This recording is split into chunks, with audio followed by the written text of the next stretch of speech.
Hi all and welcome to the Truth, Honour and Integrity Show. It seems a few of you are struggling to get on the link of this show. It's no surprise.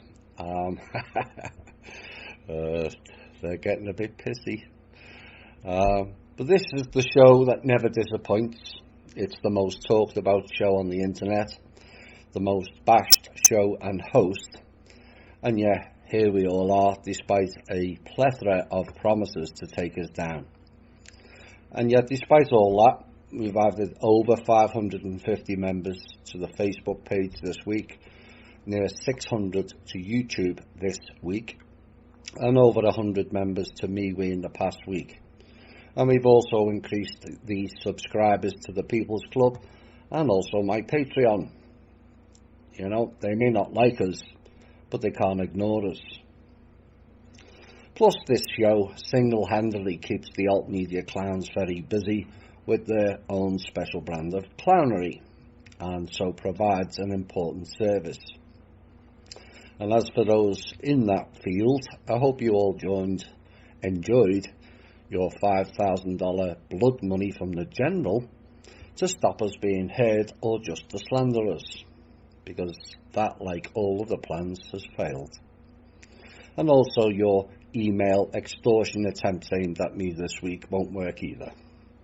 All the information has been passed on to the authorities and is more ammunition for future legal proceedings. And yes, we know exactly where it came from and also who initiated it. Oops. And all it proves is we are right over the target, so thank you for that verification. So our shows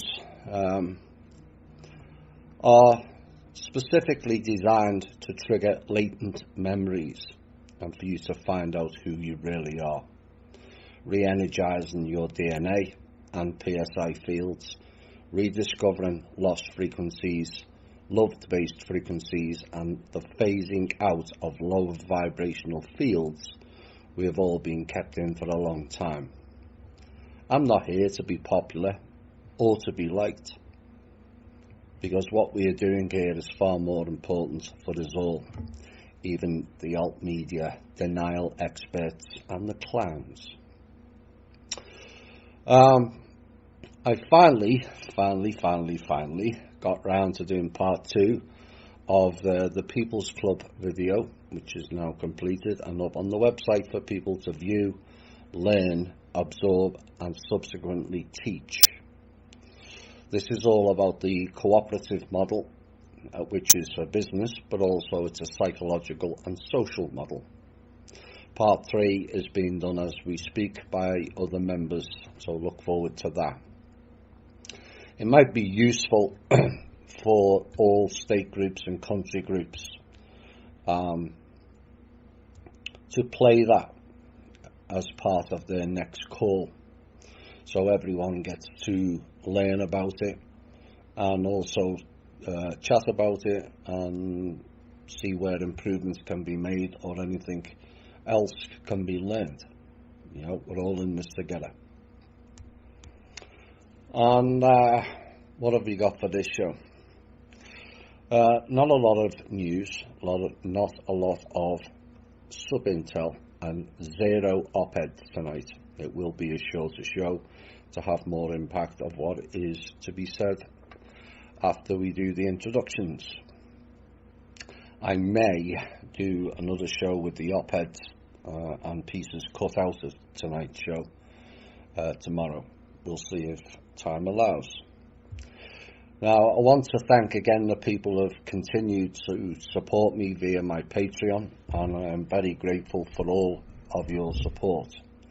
I also want to thank the people who have donated to the People's Club in record numbers for the last 4 months running now, and it will all go to good causes.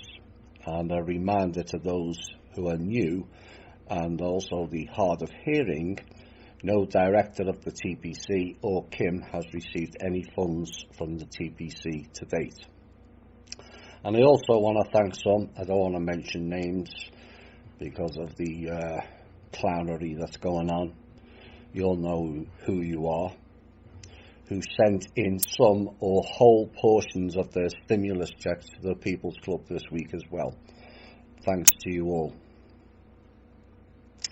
Now, it's been an interesting week with the Zoom with the members last Thursday, after last Thursday's show, and was followed up by another Zoom call on Saturday with Kim, live on air, and clearly not dead, clearly not a man, destitute, on the street, or an AI. And Kim wants to thank you all. She had a fantastic time with you all, and from her point of view, it's refreshing to hear her talk to people with common sense and are willing to do, not just talk. You have no idea the levels of stupidity on some of the calls Kim has to deal with. It's beyond comprehension. So she had a fantastic time with you all and hopes to do it again soon. So, but as per usual, and it's not just about this one person. This is about a larger problem. You know, there was 3 hours of packed information on that Zoom call, and people were allowed to ask whatever questions they wanted. And yet, some want to focus attention on the private life of one person out of near 300. You know, ignoring safety issues, ignoring that person's privacy, and a complete lack of non-thinking. But then, you know which group that person belongs to now. And it's all too predictable. But perhaps he can explain to his new friends how a 3,400 bottle of wine tastes from the Rothschilds. But it's not about covering things up, you know, or that person in general. Like I said, this is about a wider problem of non-thinking, and it goes across all levels. You know, our show delivers more real information than any other on the internet. I can say that, I'm not bragging, it's a fact, you know, but some people's thinking patterns are all still in the gutter and at mainstream media levels. They look for faults, they look for the smallest levels of inconsistencies to prove me and the show wrong. But they're totally missing the point. We're looking for solutions to our problems, not create more. Not tittle-tattle of who's who, who's sleeping with who, who's in the inner circle. It's all wrong thinking. It's a distraction on mainstream media levels. What does prying into people's private lives achieve? Nothing. Whether it's someone from THI, whether it's some so-called famous people on TV. It doesn't solve our problems, and that is where I'm coming from with this. It's not about hiding information, but I feel it's important to protect the people who are on or in the firing line. And I will continue to do so for Kim, Ava, and anyone else who's a part of the solutions. And if people don't like that, go back to the TV world. You'll find plenty of that BS to gorge your tiny thinking minds on. And people really don't think enough about our security, the threats we get put under, the conditions we work under, and yet want me to expose their private details of one of the few people who is willing to sacrifice part of their life for the greater good. Well, to use Kim's term, I promise you that's not happening. Not on my watch, it ain't. You know, it boggles the mind. So as a test, I engaged the person wanting that non-relevant information and made a point of mentioning I would like some private details of that person's wife and mentioned her name. And he went completely ballistic and called me nasty. Well, touche to that person, as my point was made. You don't pry into other people's lives if you don't wish others to pry into yours. It's not going anywhere. And as for Operation Takedown, this is kind of fitting.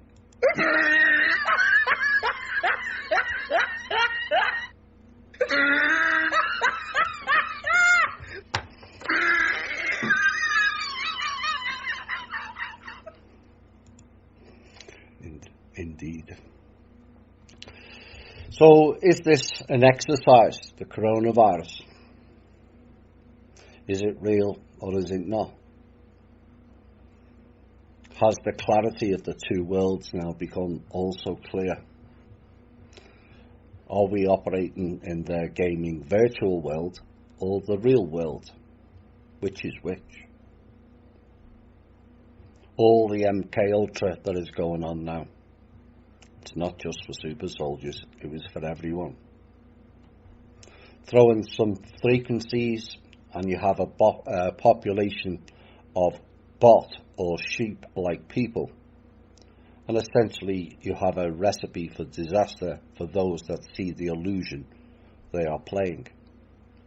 But the key question is, for everyone now, is how much of your freedoms will you give away for safety? This is the latest tactic. And what has become quite clear, or should have become quite clear now, if people really think, they will all realise you're all on your own. But you know what? We always were. We rarely get no help from anyone. None of it. It's just the illusion of it. So this is an opportunity for people to realise that and come together and support each other. Not compete with each other. This is our time. We were always on our own.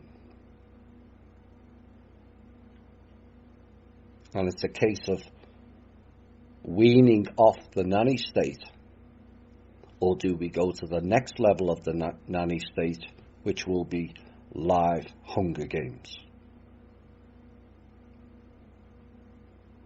Yours and our choice to make.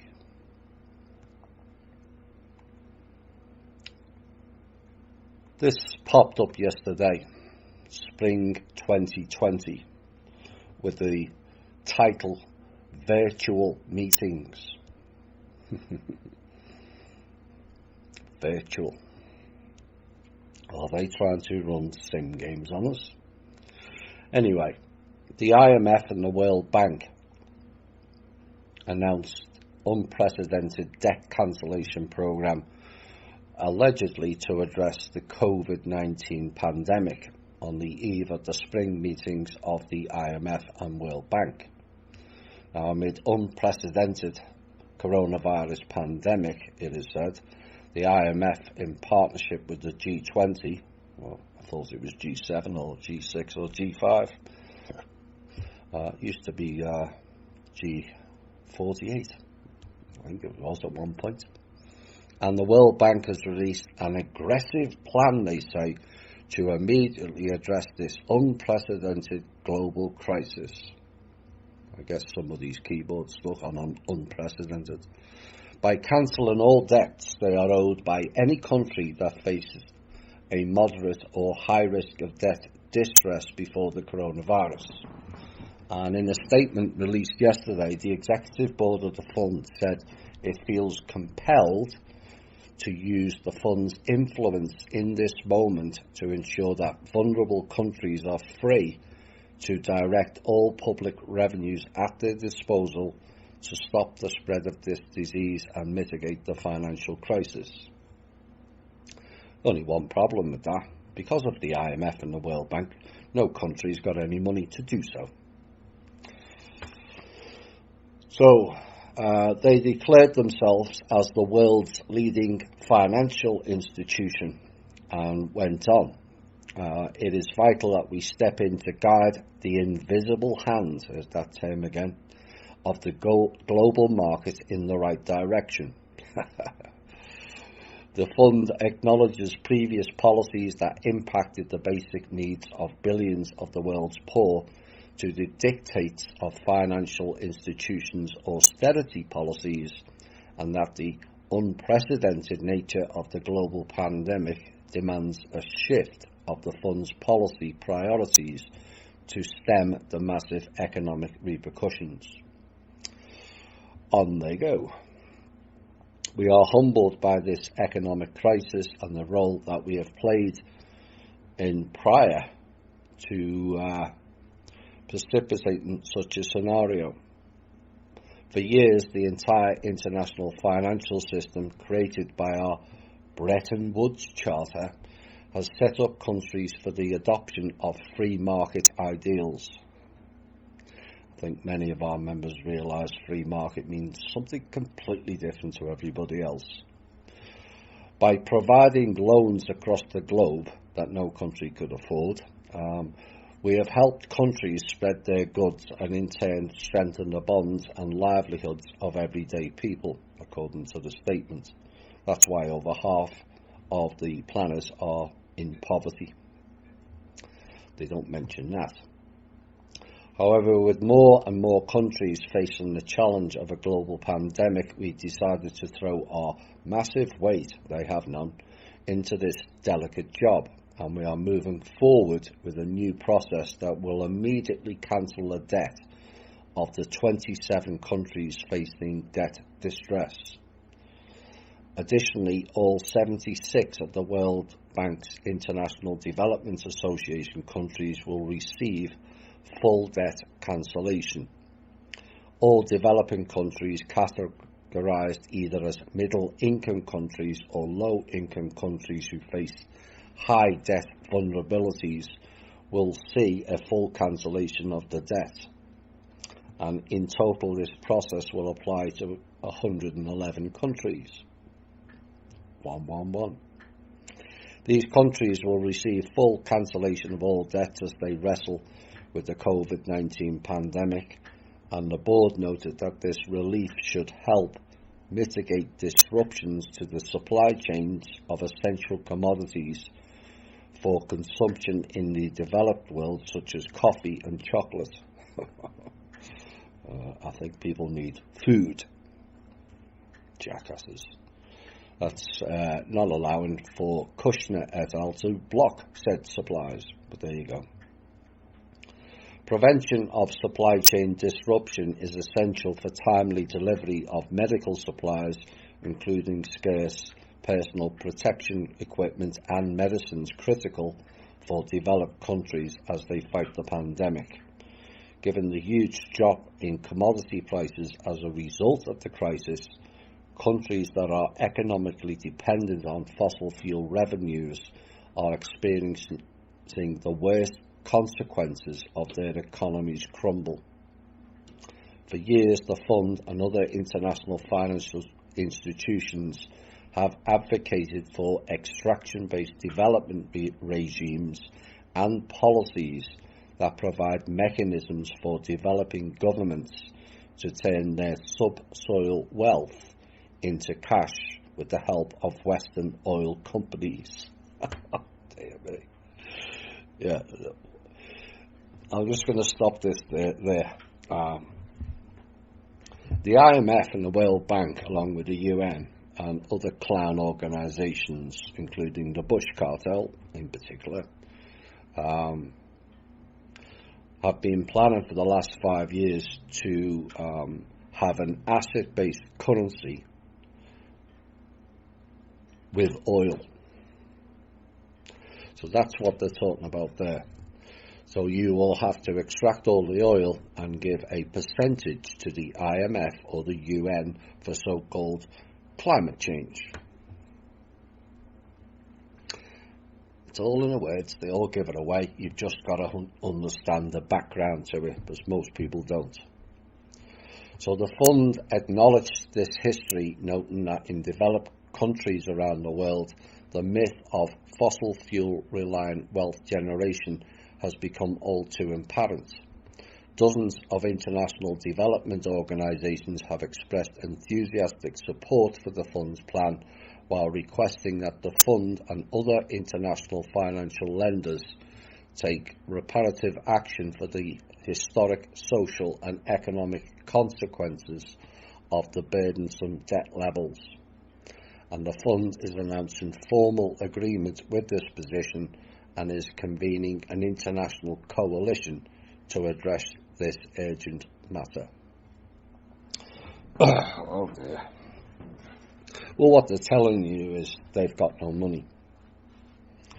And whilst that may seem odd that they would cancel the debt, and it all sounds very nice with cancelling the debt, doesn't it? Except, listen closely to this, not one country around the world had any debt to begin with. I'll repeat that again. Not one country around the world had any debt to begin with. The IMF, the World Bank, UN, and all the other clowns sold all the so-called debt, which was actually credit, to the trust. All of it. And the second reason that they are cancelling the debt is they have a mercenary collection agents who call in the debt and threaten countries if they don't pay the debt. Well, now they can't pay the mercenaries and so can't collect the debt. That's what's going on. And so collecting the debt now is more of an issue as they can't pay their mercenaries anymore. Isn't that what we said on this show a long time back? It is coming.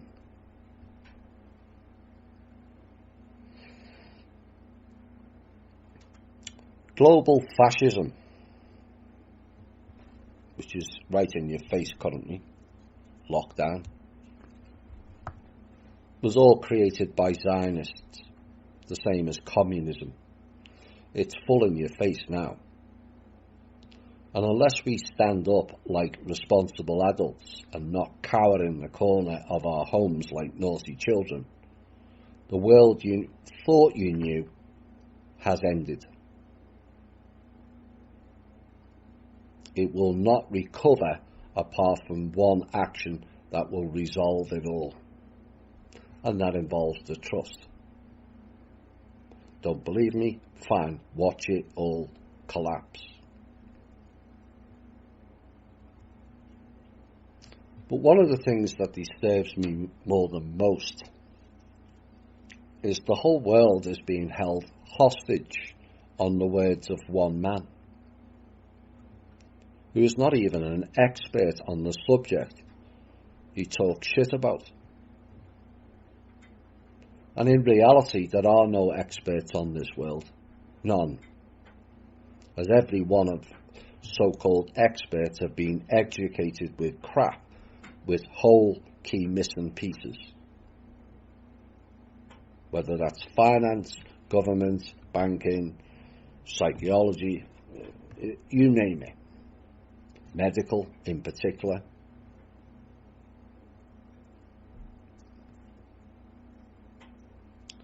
Bill Gates is that man. Or the correct term, be ill from my vaccines gates. This man has publicly, several times now, said he wants to get rid of many humans on this planet. It's no longer in the realms of so-called conspiracy theory, which was a term that was thought up by the think tank clowns out of Virginia. It's all right out in public. He wants to get rid of us. But people just ignore it because, well, it's only the Africans or the Indians or the Chinese. Because that's the general attitude. But what if he designated your whole town, city or country?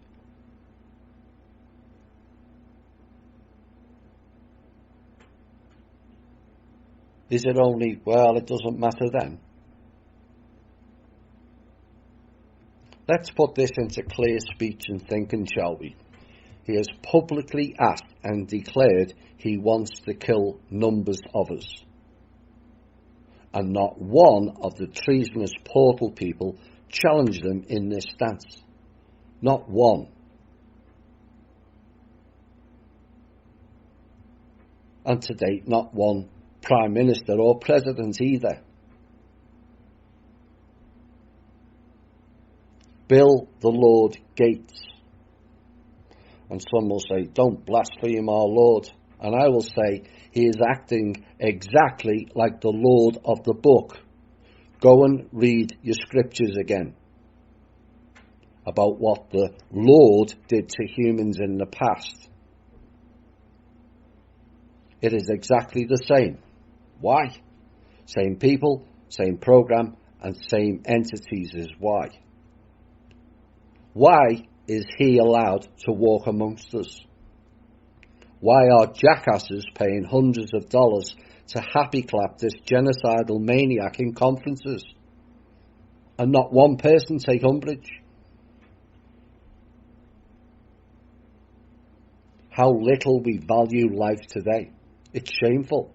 And that has to change, and all the people must become accountable for their actions and make others accountable also. Silence does not work. We don't need more silence.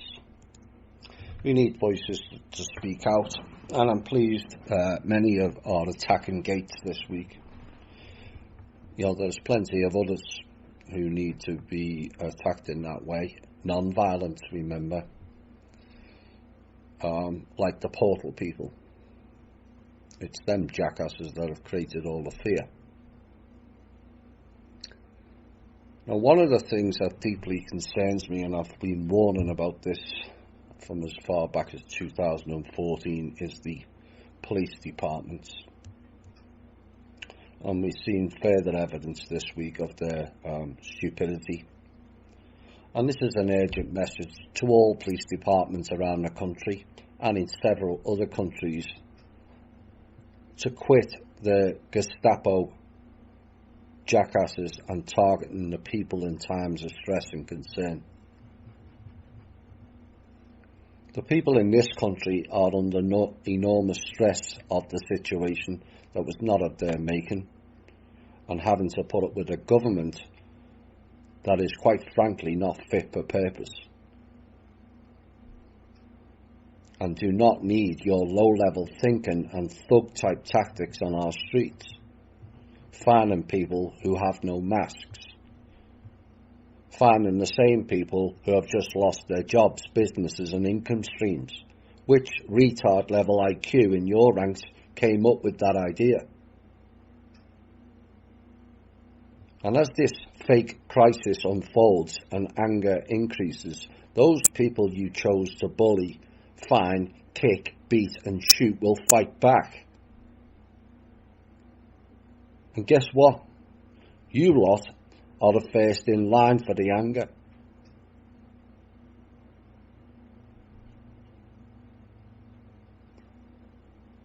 You're not protecting the people as your job originally entailed.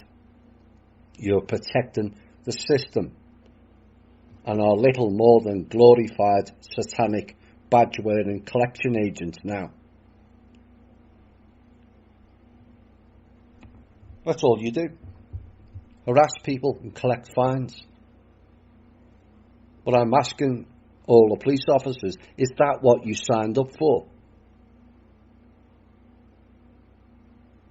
And I'm asking you all to let go of your immature, childlike tantrums and frustrations and stop taking out on the people. The very same people who pay your wages, I might add, or have you forgotten that? Learn to speak to people, not at them. A warning first, not a straight ticket. You're there to do a job and ensure the safety of the public, not act like some criminal inmate. And this is an appeal to you all. You are all now in a very, very bad position. And you can carry on as you are and have the public turn against you, or get some real backbone and stand up and support the people. Because if you don't, you're going to need several motorcade-style funeral processions for your fallen members. And no, that is not a threat, but it will be an actual reality due to your own poor behaviour and selling out your own communities. And please don't write into me saying, I know this and that cop and they're all not like that. Fine, as this is clearly not intended for them. But they need to stand up and speak out more against the thugs that are in their stations. Come and support the people. The people will welcome you. Carry on being badge-wearing collection agents, and you're going down a very, very rocky path.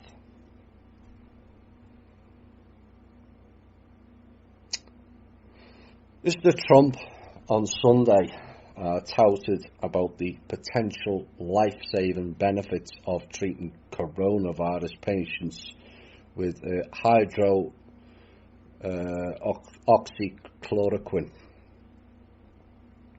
said to be a powerful anti-malaria drug. Well, it was that powerful. Why are so many African people dying per day of it? 3,000 per day. Why are they not getting it? And despite a dearth of medical professionals or clinical evidence supporting these claims,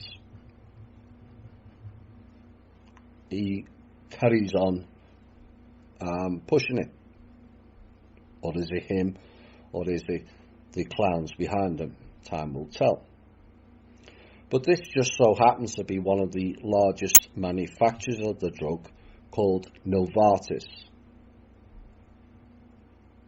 This is the same Novartis that previously paid Trump's now incarcerated former personal attorney, Michael Cohen, more than $1 million for a healthcare policy insight following Trump's election in 2016.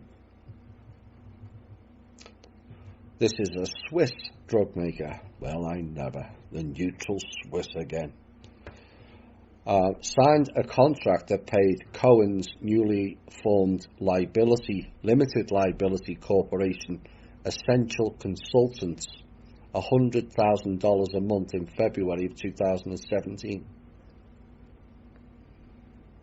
After the details of the deal were leaked by the now jailed Michael Avenatti, whose then client Stormy Daniels was engaged in a legal dispute with the president, the company's CEO issued a public apology saying Novartis made a mistake in contracting with the president's personal attorney. Well, fast forward a few years, and Cohen is currently in federal prison serving a 3-year sentence for campaign finance violations, tax fraud, and also bank fraud. Novartis, on the other hand, just agreed to donate up to 130 million doses of the unproven drug, allegedly to help fight COVID-19. It's all about the money, you see. Next expose. The co-founder of a huge private equity firm sent an email this week to Jared Kushner and other Trump administration policymakers seeking to relax rules on the coronavirus relief money in a way that would benefit the company, according to sources familiar with the matter. Now, Kushner's family real estate business has financial ties to the company known as Apollo Global Management. Now, someone close to Kushner said there's nothing remarkable about the receipt of the email from Apollo co-founder Mark Rowan, born in and 2, Leon Black, born 2, and Joshua Harris, also born 2, were the co-founders of Apollo Global Management. And they said, well, Mr. Kushner gets hundreds of proposals from all sorts of people, but Apollo is not just any business. It made a $184 million loan in 2017 to Kushner companies. Oops. And Jared Kushner, Mr. Trump's son-in-law and senior advisor, retains an interest in the company. So the email that was obtained by the portal people went out to Apollo clients and other policy makers, and it makes a recommendation about a $100 billion loan program recently announced by the Federal Reserve to backstop lenders and investors. A program, it was said, designed to inject cash into the financial system to prevent it from freezing up. Can anyone say cartel? This is the levels of skullduggery that are going on in the government now. All kinds of financial scams being run, designed to leverage money to give the illusion they have it, and also pacify the public with checks. We'll cover that more later. Kushner, like Gates, needs to be dealt with.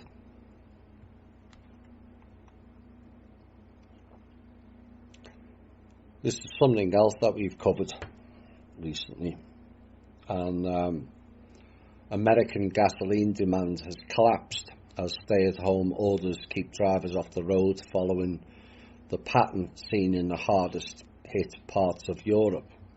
Now, sales at retail stations were down 46.6% from a year earlier in the week ending March 28th, and the average station sold about 11,000 gallons, which is less than 2 tanker trucks worth.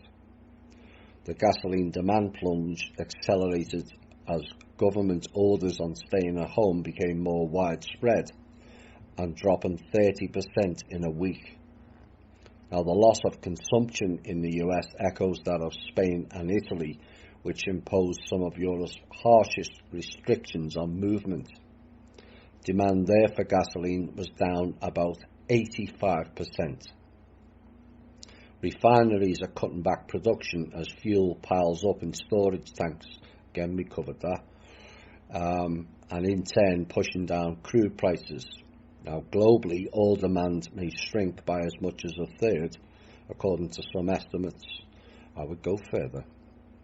And the national figures line up with the state-level numbers.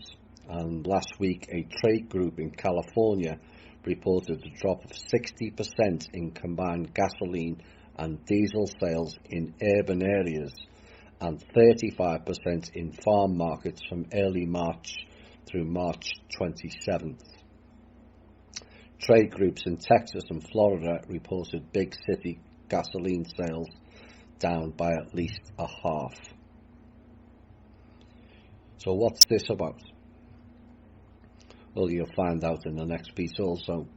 But this is about the lockdown, and the less use of oil solves the other problem we've highlighted in the show, of a glut of oil and nowhere to store it.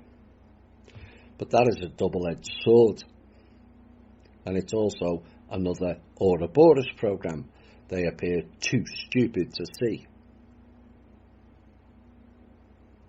So what's their latest to stop that? Well, here we go again. OPEC and its allies, known as OPEC Plus, aka Bush cartel, aka Mr. Netanyahu, aka Mr. Khamenei, and Mr. Obama. Yes, you all get the free oil deals and large brown envelopes, all 4 of you.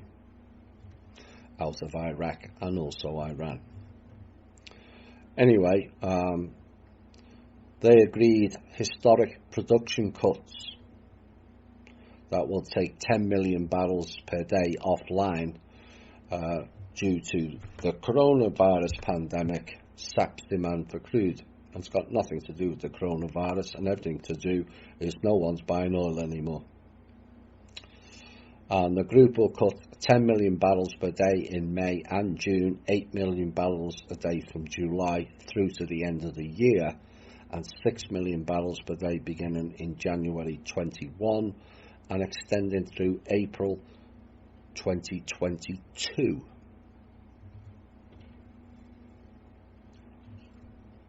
And the agreement was not contingent on nations outside of OPEC Plus curbing production. They'll have no option, there's nowhere to store it, and no one's buying it.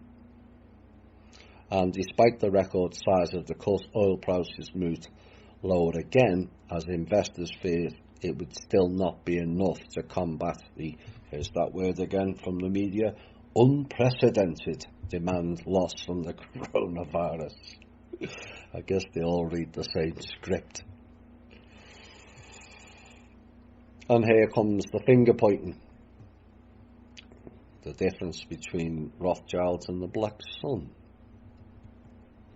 Although there's Rothschilds in the Black Sun, and there's also Black Sun in the Rothschilds. President Trump on Tuesday said he may put a very powerful hold on funding to the World Horror Organization, correct term. And subsequently since this piece he has, as he lashed out at the United Nations specialised agency and accused it of being very China-centric, whatever that means, amid the coronavirus pandemic. Reiterating his complaints from a tweet earlier in the day, the president said that the World Horror Organization has been wrong about a lot of things. I wish he would be that forthright with the people around him, particularly that son-in-law of his.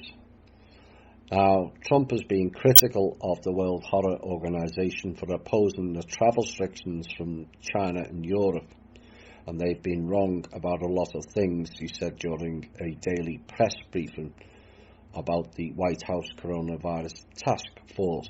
And he repeated again, they seem to be very China-centric. And he added, we're going to put a hold on the money sent to the World Horror Organization, which subsequently did. Which is a good thing, because they're just a harvesting collection. In fact, we have previous evidence in previous shows that the World Horror Organization were, in some cases, the ones who initiated viruses. Oops.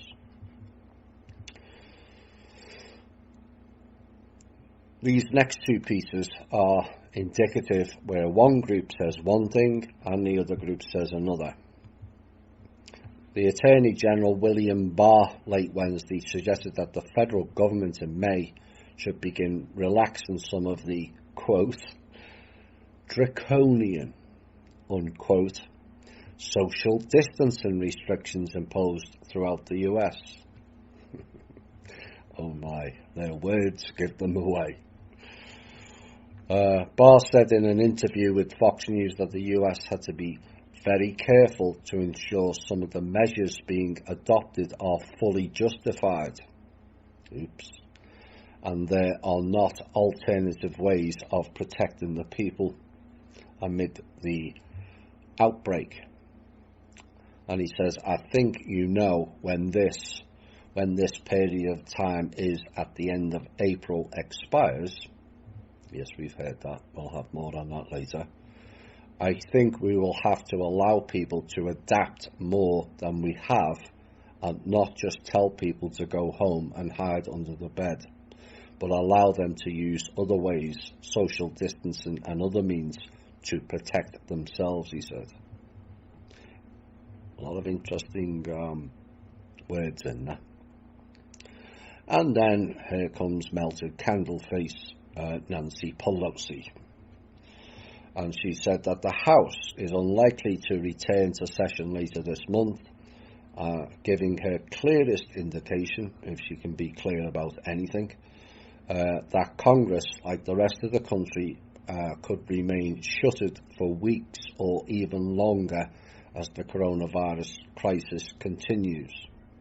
Not really, it's winding down in every other country. And in a half-hour interview, Pelosi issued a stark warning to President Donald Trump, urging him not to prematurely rush to reopen major segments of the country before the coronavirus is under control, which she said could further send the US economy into a tailspin. No, it was you and your cohorts, Pelosi, that sent the economy into a tailspin with this fake virus. No, look, no one's saying there's no virus. There was a virus. We confirmed that in the show. But a lot of what is going on now is complete BS. Hospitals are empty.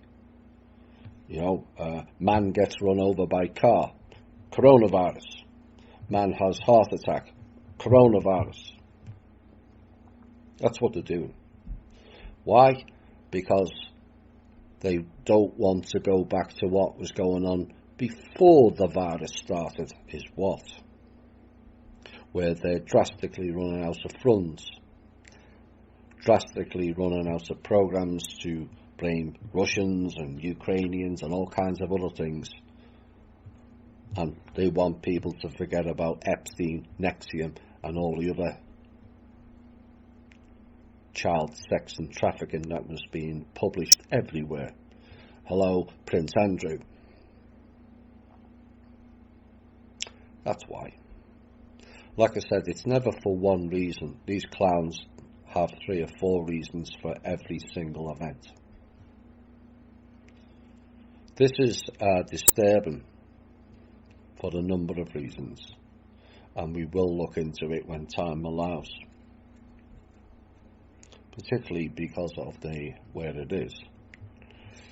New York City officials have hired contract labourers to bury the dead in its Potter Field on Hart Island, as the city's daily health rate from the coronavirus pandemic has reached grim new records in each of the last 3 days. The city has used Hart Island to bury New Yorkers with no known next of kin or whose family are unable to arrange a funeral since the 19th century.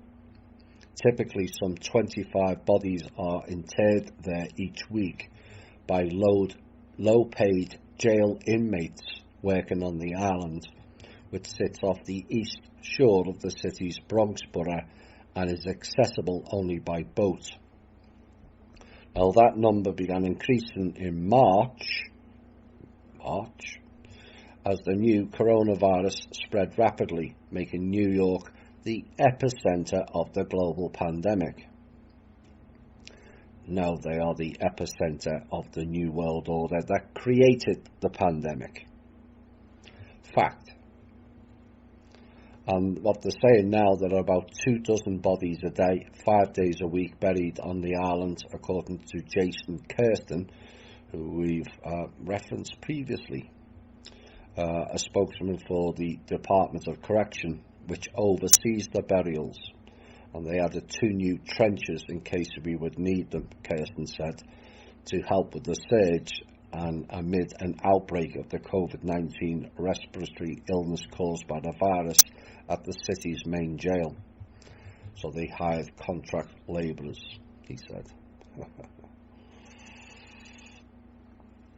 We covered Venezuela recently and the fun and games with Maduro, and this was no accident either. Certain agency people from Virginia were involved again. A Venezuelan Navy coastal patrol boat sank in the Caribbean after allegedly ramming a cruise ship, no, it's the other way around, that it had ordered to change direction, and the owners of the Portuguese-flagged RCGS Resolute said the Navy vessel Niagara also fired shots in an act of aggression in international waters. Now, the collision left the cruise ship, which has reinforced hull for sailing in icy waters, with only minor damage. And Venezuela accused the Resolute of an act of aggression and piracy, and also said it did not rule out that the cruise ship was transporting mercenaries to attack military bases in Venezuela. I wonder who that was. President Nicolas Maduro has previously accused the United States and other countries of plotting to overthrow him. Now, the incident took place near La Tortuga Island, which is a Venezuelan federal dependency, on March the 30th, and Colombia Cruise Services, sounds like a drug ship to me, which operates the Resolute, said the cruise ship had been carrying out routine engine maintenance in international waters more than 13 nautical miles from La Tortuga. And a statement from the Hamburg-based company said shortly after midnight that Niagara radioed the Resolute, questioning its intentions, and ordered the captain to follow it to port on Isla Margarita to the east. While the master was in contact with the head office, gunshots were fired, and shortly thereafter the Navy vessel approached the starboard side at speed and purposely collided with the Resolute, it added. And the Navy vessel continued to ram the starboard bow. Perhaps there was Klingons there. In an apparent attempt to turn the ship head towards Venezuelan territorial waters. We covered about the Russians sending medical supplies recently to Italy, with a rather familiar name to this show, and it was a nice gesture. They sent medical supplies,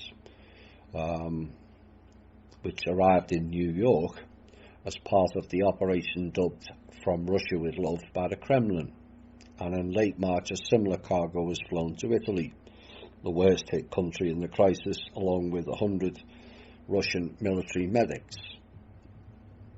Now, the Russian media speak of widespread gratitude for this generosity, but how much of it is fact and how much is fiction? And so the BBC decided to step in on it and do their usual anti-Russian script, with the title, "Is Russia Exploiting This Crisis?" So you help people and that's exploiting it. Really.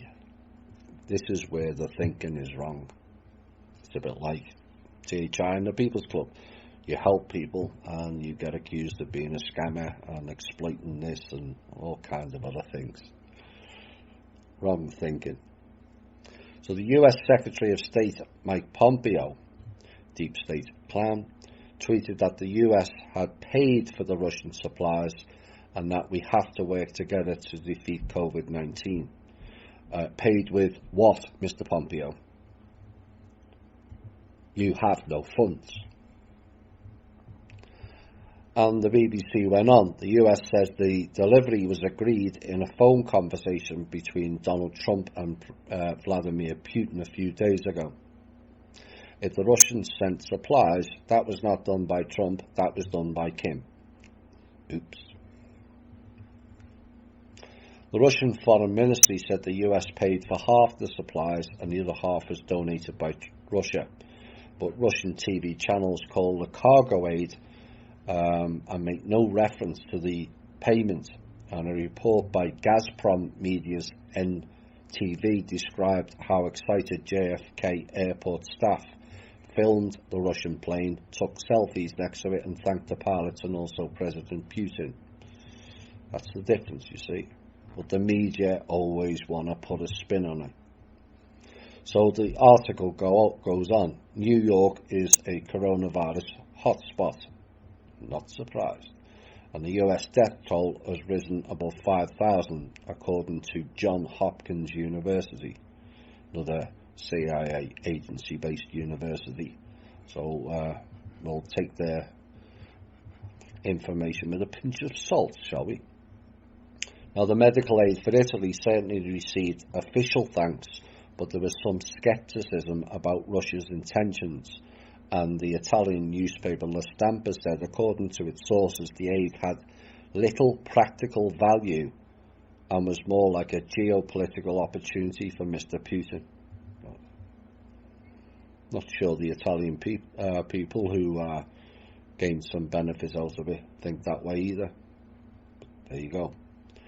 And they went so far as to brand 80% of the delivery useless. No doubt. That was the P2 paper. And when asked about that, the Russian ambassador to the US, Anatoly Antonov, reacted angrily, saying the groundless criticism and lack of trust for the assistance that Russia provided to Italy is cynical, immoral and cruel to those who are fighting for their lives. Absolutely, bit of common sense there. And the Russian Defense Ministry also hit back, saying the article was fueling anti-Russian fake news and its authors were hiding behind the ideals of free speech. Yes, we all know where the authors came from. And this is another story. It's not just America that's suffering, but the NH staff in the UK, NHS staff in the UK, do not have protective equipment they need to treat any coronavirus patients, according to the medics. And they said doctors were putting their lives at risk by working without adequate protection. And it comes as the Health Secretary said 19 National Health Service workers had died with coronavirus since the outbreak began. And on Friday, Matt Hancock said there was enough kit for everyone and unveiled a plan for addressing shortages. Yeah, you can unveil all the plans, you're right, there is none. And as of Friday, 9,875 people had died in hospital with the UK with coronavirus, which is a rise of 917 on the previous day. And Mr. Hancock told the BBC the government was looking into how NHS staff who died with the virus were infected because you didn't protect them. And then added cautiously that some of them may have caught it outside of work, typical deflection and refusal and blame somebody else. Where are we next? The stupid bitcoins will take us into the Intel, which will finish tonight's show. Central banks push for heavy-duty regulation for centralised, which is the opposite of the decentralised, as we've covered in the Clowns and Panic, and privately issued global stable coins. What, for jackasses? Do jackasses go in stables? Maybe they do. And considering prohibiting decentralized ones. So here's the difference between the Rothschilds Bitcoin and the Black Sun Bitcoin. Just one wants decentralized and the other one wants to centralize it. Seen the pattern now? So fiat-pegged cryptocurrencies are coming under scrutiny based on recommendations from the Financial Stability Board. Well, that's a complete waste of time, that board, if ever there was one. The Financial Stability Board outlined 10 recommendations to central banks for regulating stable coins for jackasses, including outright prohibition. And the FSB is an international entity that provides suggestions on the global financial system. Well, they haven't done very well, have they? And it comprises central banks and finance ministries from the major G20 economies. Now, the recommendations are to be presented before an audience of G20 countries and reference major stable coins, including USDT, USDC, TUSD, PAX, and DAI, whatever that is. And it said, given the market's heavy reliance on stablecoin, a ban could mean disaster for Bitcoin and the broader cryptocurrency market. Furthermore, the FSB suggests to authorities that if they can't control and regulate fully decentralized stablecoins, they should consider banning them.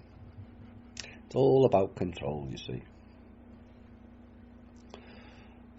Final one before the music break. This was first reported by Offshore Alert, and at least 10 complaints were filed in the Southern District of New York on April 3rd, alleging firms had sold crypto tokens to US investors that were in fact unregistered securities. Amongst those targeted in the suits are the cryptocurrency exchanges Binance, BitMEX operator HDR Global Trading, as well as notable blockchain projects like Tron, Civic, Block.one, Kyber Network and Status, Buybox, QuantStamp, Bancor and KuCoin are also named in individual complaints. Now, Binance and the issuers wrongfully engaged in millions of transactions, including the solicitation, offer and sale of securities without registering the tokens as securities and without Binance registering with the SEC as an exchange or broker-dealer. As a result, investors were not informed of the significant risks inherent in these investments as federal and state security laws require. I hate to say it, but I did warn you about them. We'll be back shortly. Hi all and welcome back. Some rather disturbing news items there, but it also connects a lot of dots because it's exposing what these people are up to. It also shows how the governments really don't have a clue. And we can all blame Trump and we can blame Boris Johnson and all the others. But we're running programs of pure stupidity, and you'll see further evidence in the intel. So reports that confirmed our earlier intel last week of medical supplies being blocked into California and also Canada both came out in the mainstream media this week. I wonder whose the real news is. Next item. Rumours of an end to the lockdown here in America. We received this over the weekend. But a word of caution, it will likely not include the greed-based harvesting states known as California and New York. Why? Because they are appearing to be the worst affected. For the simple reason is so they can get more funding is why. And all of it is based on a lie. And it's time the people in those states drove out their so-called leaders. It's all too predictable. You could have forecast quite easily a month or two ago that the main epicenters would be New York and California. Greed-based harvesting states is why. Not the people, the clowns who operate it. Now the projected date, but not confirmed, is around April 26th.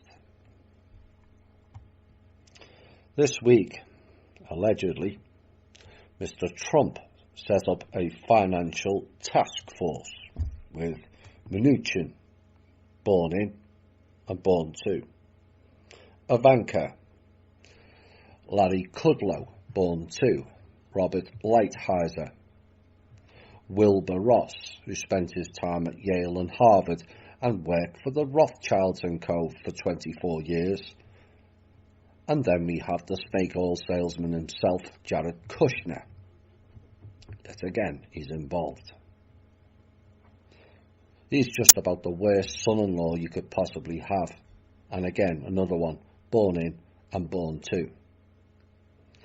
And all I will say, and I'll repeat again, just me, this is my opinion, is to Mr. Trump is good luck with that team and have a nice day.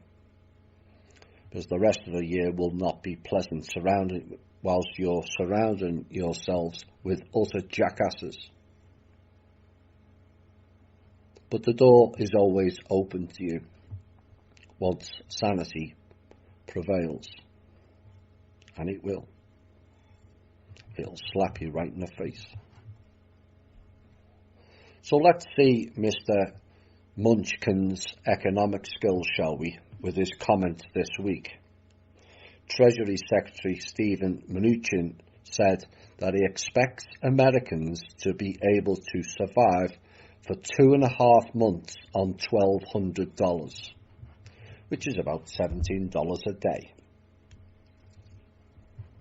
And in an interview with CBS Face the Nation host Margaret Brennan, noted that the $1,200 relief checks that many Americans will be getting would not be enough in some parts of the country. It's not enough, period. But, Mr. Munchkin says, I think the entire package provides economic relief overall for about 10 weeks. And he says, hopefully we will kill this virus quicker and we won't need it, but we have liquidity to put into the American economy to support American workers and American businesses. All lies, as we'll find out. It's jackass economics based on common core skill sets that Mnuchin, and if Trump has picked him, is sending this country, and it's heading down the pan for good, just like him. $1,200 for 10 weeks, and the public tolerates this. You know. The trust will not be re-engaging with any government until official promises that were made to us are kept. And with advisors like Mnuchin, who's been fired twice, and Jared iron blocking food and medical supplies into the country Kushner, we wish them well and farewell. Mnuchin, a former investment banker with a net worth of $400 million, who founded One West Bank, who were involved in mortgage security scandals. Yes, that Mnuchin. As your advisor, Mr. Trump? No. Mnuchin's about as useful as the violinist on the Titanic, and symbolic of the new Titanic sinking called America. Next item. The internet slowdown many have observed is due to Virginia-based people redirecting traffic for rogue purposes. We may have more on that later. Next item. And this will kind of bring it home. Trump tweeted today, check your bank accounts. I put a stack in there, and don't forget to holler at your boy in November. This is just wrong on so many levels, and it's not remotely funny, and here's why. But you have to say it's kind of typical service-to-self-based politician rhetoric that I find personally sickening. So what has unfolded today is excuses as to why the stimulus checks haven't all been sent out. It's already surfaced, from the IRS equipment being outdated to today Mnuchin announcing that money was sent but to the wrong banks, And this is all total BS, 100%. Now, the IRS portal said if you don't see the payments accredited to your account, go and check with your bank to verify that they received it, and also give the last 4 digits of the bank account number associated with the deposit.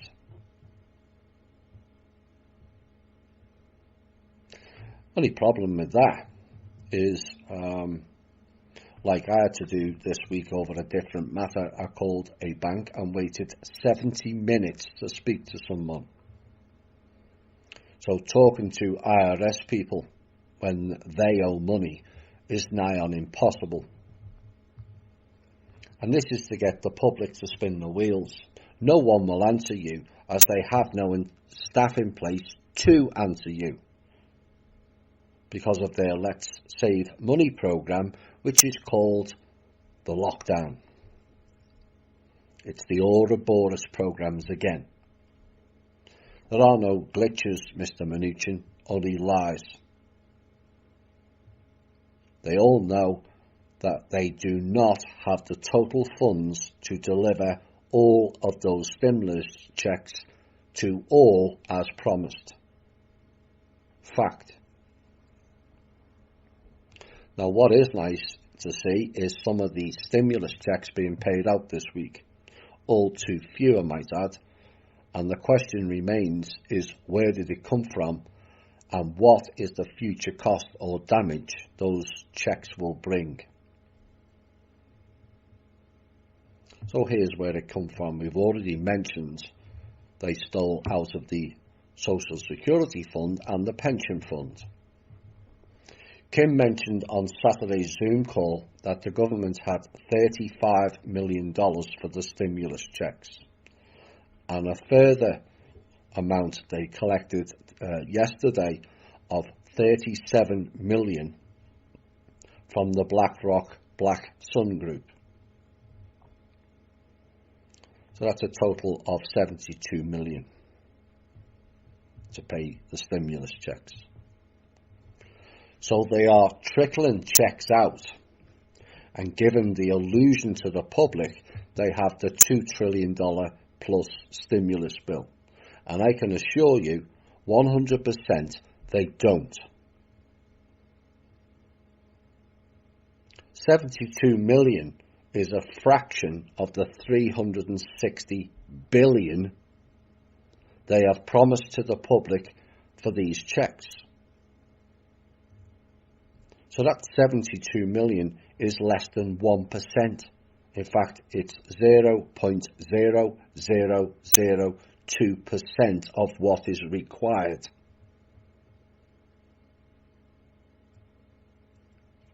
And I know some on the internet and miscreants within our group are stating, well, you were wrong and we got our stimulus checks. And let's all get excited because Thomas was wrong. I wouldn't be jumping up and down too quickly without pondering on the wider picture, which I'll cover shortly. So you wanted to know why a tiny fraction got stimulus checks. Well, there is your answer as to how and also why. But it's also interesting to note, and maybe a coincidence, is the high level of THI members who have received the checks in comparison to the population. Is that to create doubt amongst us? One wonders. And something for you all to ponder on. But rest assured, both Kim and I are delighted at least some have received their checks, because many, many people need it badly. But what we are saying is, at what cost? People are too easily seduced by money. It overrides our thinking process. But the fact remains, the government is broke.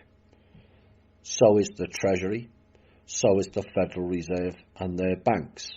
Hence the 500 billion attempted injection into the Federal Reserve via the stimulus bill. And yet no one or too few ask, where is this money coming from?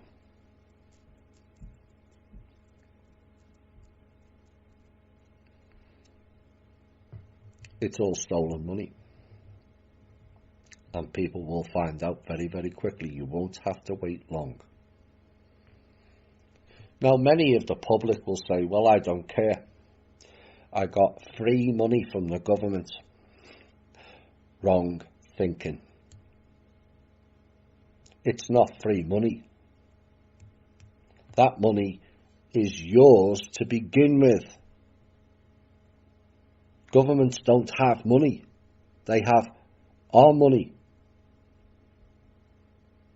And they have educated that fact out of you and your thinking. Just stop it. It's the same with banks. Banks don't have any money. They have our money. Because if we all take our money out of their banks, they have only clown money left. And see how long that lasts then.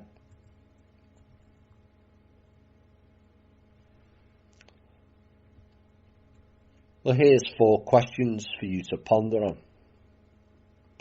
What if those $1,200 checks are your share of the sale of your country to the Rothschilds-based Chinese consortium?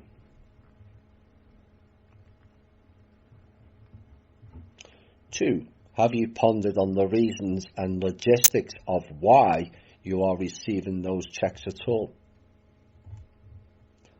3, have you pondered on whether your jobs will be available to you all when this fake lockdown ends? And 4, do you think all that inconvenience in your life over the past month is worth just $1,200?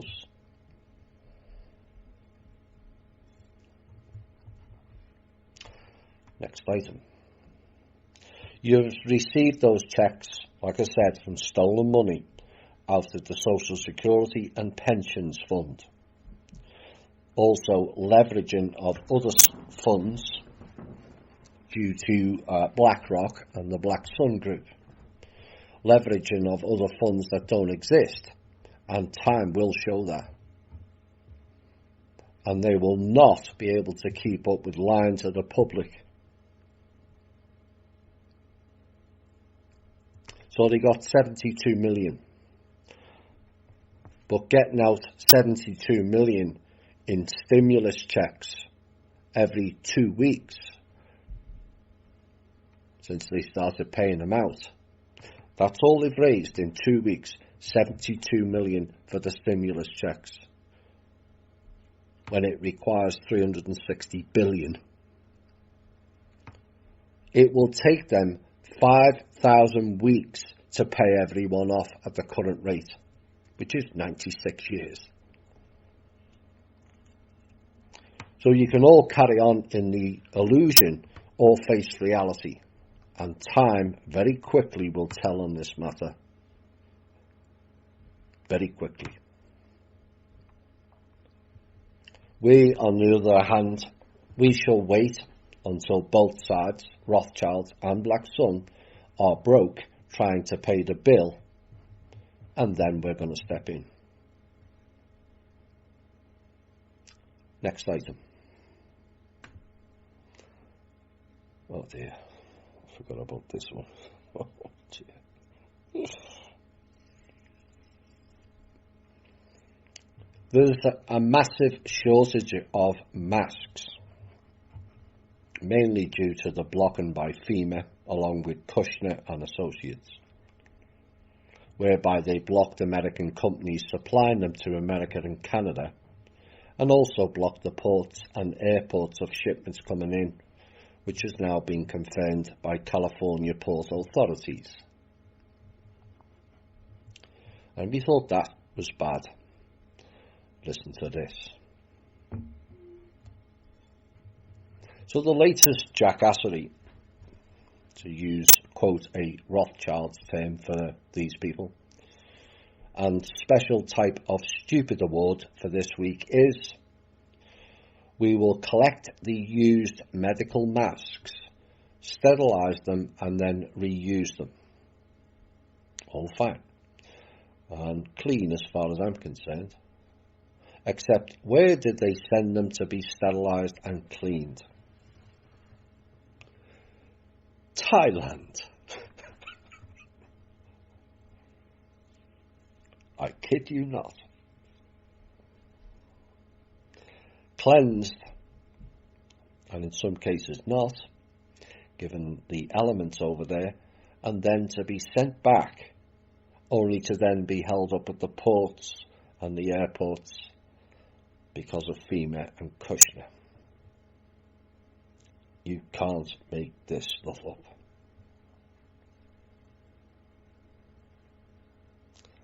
Like I said, government is not fit for purpose the way it's being ran. And that's not Trump's fault either.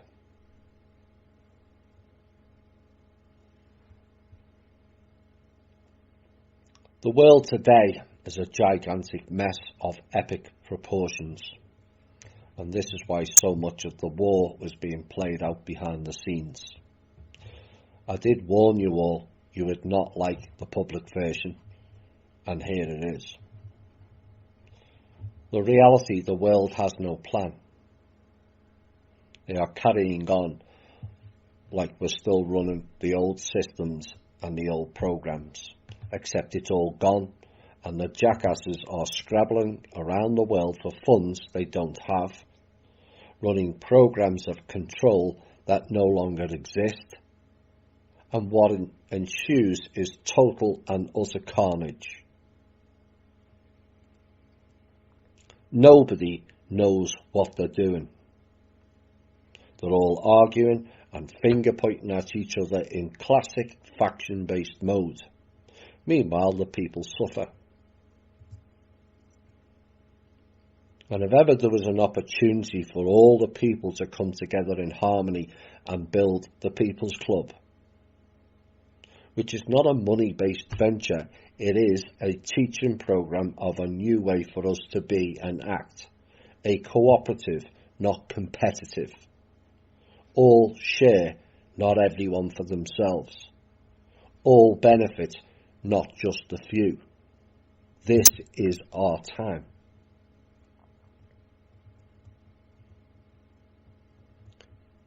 Their finances, it's all collapsed.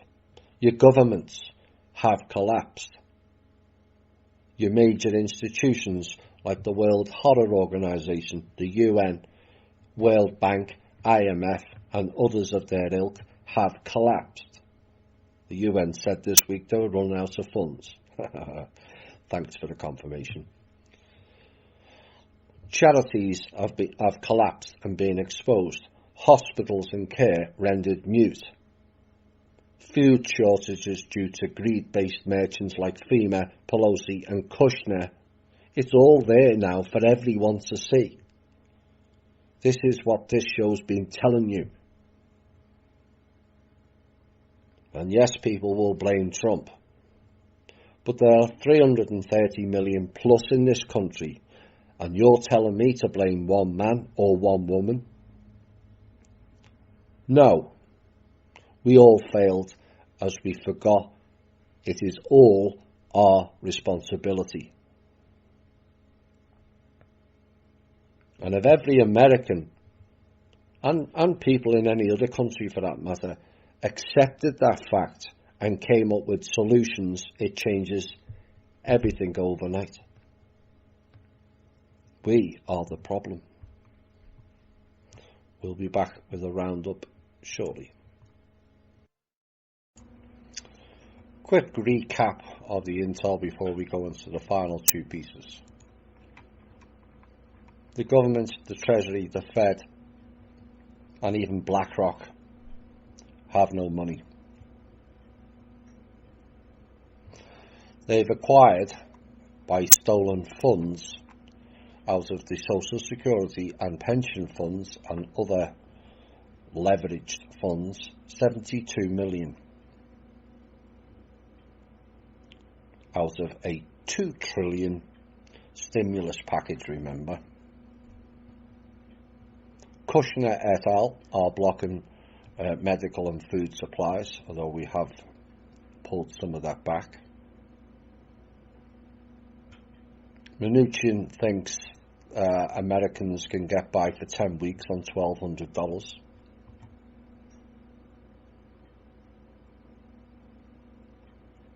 The internet is being slowed down because of Langley. And Trump's thinking more about November than what's going on now.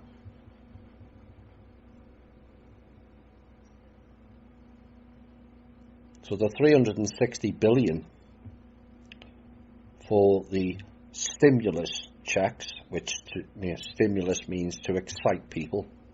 I wouldn't be getting excited over $1,200. Is less than 0.0002% of what is required. If it's taken them 2 weeks to raise 72 million, it's going to take them 5,000 weeks at that rate to pay everyone off, which is 96 years.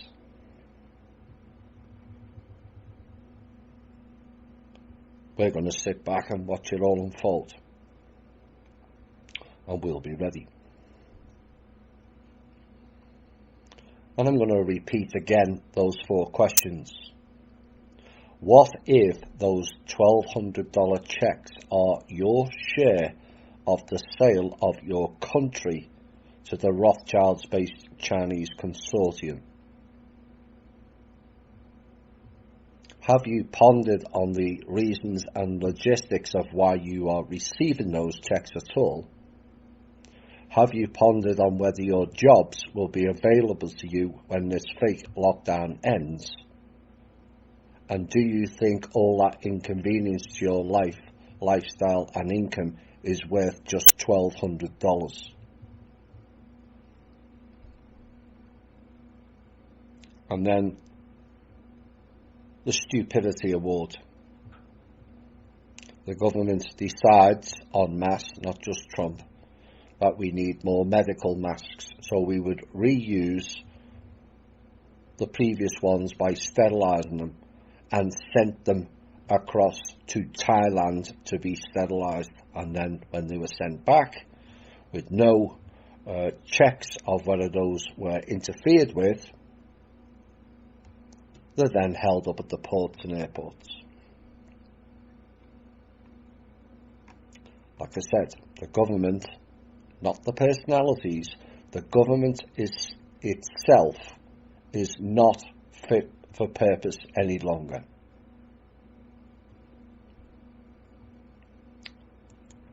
So this is an analogy of what is playing out on this whole planet in terms of a jigsaw puzzle.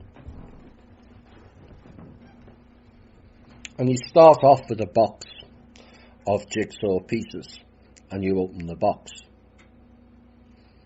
And you think that box is yours until the box is unsealed. And you set off building the jigsaw picture, but you are unaware of the rules or what's gone before. As before the box was opened, the 4 corner pieces were given to one group. Half of the puzzle pieces were given to another group, and the other half to another group. And those 2 groups think they own the whole jigsaw and began to assemble it. Then they both realise, when it's too late, they don't have all the pieces. So they, the 2 groups, start stealing each other's jigsaw pieces to complete the jigsaw, or so they think. Oblivious to the fact that the 4 corner pieces are still missing and will not be returning them to the box. So they fight over all the pieces, convincing themselves they both own the jigsaw, and carnage ensues, which is what we're seeing now. So the lessons from this is A, those groups are fighting over control of the jigsaw that doesn't belong to them. B, they fight over controlling a jigsaw that no longer exists. C. They have collective Alzheimer's and sold the jigsaw box many times over and forget that fact. And D. You do realise we the people are the jigsaw pieces in the box. Let that sink in.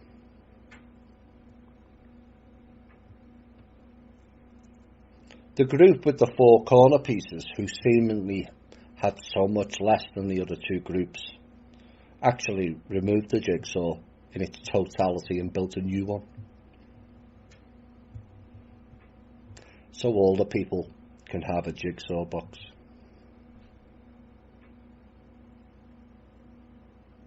Final summing up of tonight. The abject failure of the dynamics and logistics surrounding the virus is for all to see now. Ouroboros programs being ran on steroids. Why is that? Because they're still running the old programs of harvesting, except there is little left to harvest anymore. The previous trustee made sure of that. The world cannot be fixed currently by the system only. The people can fix it. Your current system of operating cannot be fixed, as they are incapable for one reason. Because everyone wants fingers in the pie. Before the pie is even made. Even before the fruit is ripe. Everyone wants their cut of it. Because that is the exact way the old system ran. Brown envelopes, transfers of assets via underground trains, backdoor deals, fake trade agreements, political manoeuvring, so when product A comes out, due to all them deals, the whole pie is gone. The Pentagon, agencies, the Fed, the IRS, governments, Rothschilds, the Black Sun, Vatican, World Bank, UN, IMF, NATO, World Horror Organization, Five Eyes and some others all have their dirty fingers in every pie. Except now. No pies are being made and everyone is now starving. More so them. And until that plays out, nothing will be done or achieved. But we the people cannot sit back. We must build the alternative solution. Build the people's network, the people's businesses, the people's ideas, projects and solutions. Because waiting for zero common sense jackasses who don't understand the system, we will all die. And no, I'm not joking this time.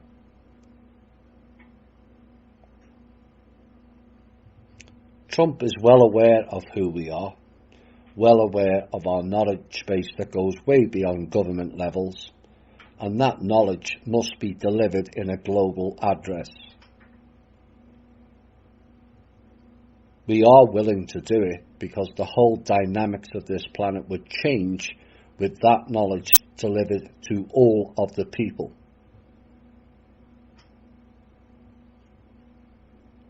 It is the only quickest and safest way to change this planet.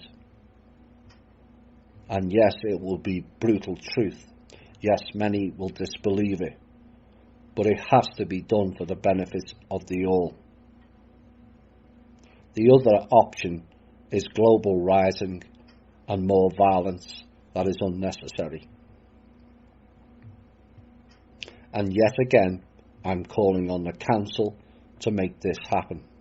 It is the only way to teach the world of the old programs run by many people who are totally unaware of the programs that they are and were participating in, and still don't. Once the problem is revealed, we then can be all tasked to provide the solutions. All of us. But the harvest mentioned earlier isn't spoiled. It's all ripe, fresh and ready to be delivered from the trust. That belongs to us all equally in terms of currencies and hard assets to back a credit-based financial system, not a debt-based harvesting system like the current one, of which there is nothing left. So to the Council, we are requesting the facilitation of the global address as discussed many times previously, and I am submitting that on request on behalf of we the people, yet again, ×3. It is the solution, the only solution that prevents mass violence, and it's time for the truth to be spoken loud and clear. Please respect our wishes. We do not want people on the streets smashing things up, throwing projectiles and shooting and beating each other. Not one of those types of protests has led anywhere and only brought more pain and more stringent laws against us. We need non-violent, non-compliant protests. Take all monies out of the banks is an example of that. Refuse to return to work after the lockdown. Block all roads leading to the capitals of each city, like the French do. It grinds the country to a halt, and then we give them our demands and our solutions, not theirs. Theirs don't, hasn't, and will never work.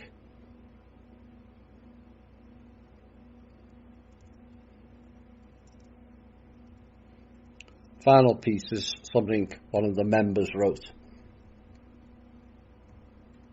It's 100% spot on. Proactivity for me is working on myself, inner and shadow work. Service to others, practicing non-overreaction, non-compliance, civil disobedience. And a message and suggestion, forget about the masses holding the cabal's illusion in place. Their job is to hold those who are awake, aware, enlightened back from progressing, evolving and moving forward.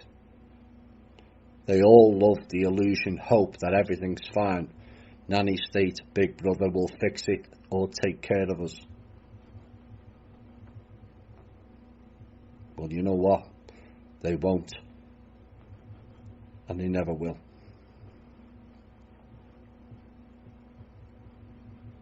I may be back tomorrow for some op-ed pieces, we'll see.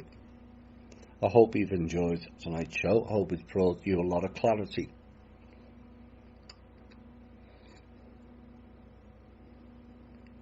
But we will not get by in anger. We have to live to tell. What have you done today that will make you feel proud?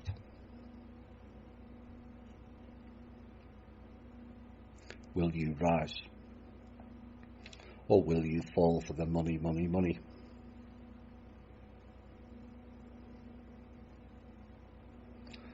Or do we all want to love? This has been the